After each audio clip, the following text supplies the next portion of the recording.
মোহাম্মদ রিজওয়ান ও Saudi শাকিলের জোড়া সেঞ্চুরিতে ৬ উইকেটে ৪৪৮ run করে প্রথম ইনিংস ঘোষণা করেছে পাকিস্তান ক্রিকেট দল।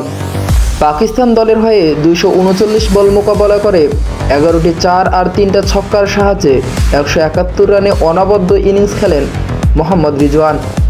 ২৬১ বল খেলে ৯টি বাউন্ডারির সাহায্যে ১৪১ রান করে আউট হয়ে যান পাকিস্তানের আরেক ব্যাটার সৌদি শাকিল এবং রিজওয়ানের আগে ব্যাটিংয়ে আসা সায়েম আইয়ুব করেন ৯৮ বলে ৪টি ৪-এর বিনিময়ে ৫৬ রান।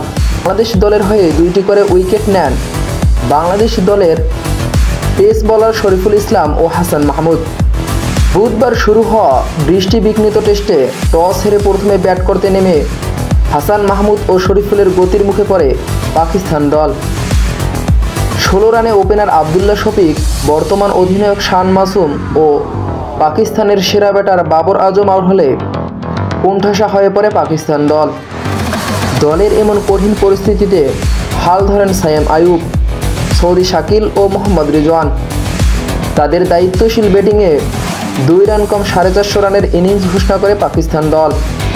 জবাবে দ্বিতীয় দিনের শেষ বিকেলে ব্যাট করতে নামে বাংলাদেশ দল। কোনো উইকেট না হারিয়ে ২৭ রান করেছে বাংলাদেশ।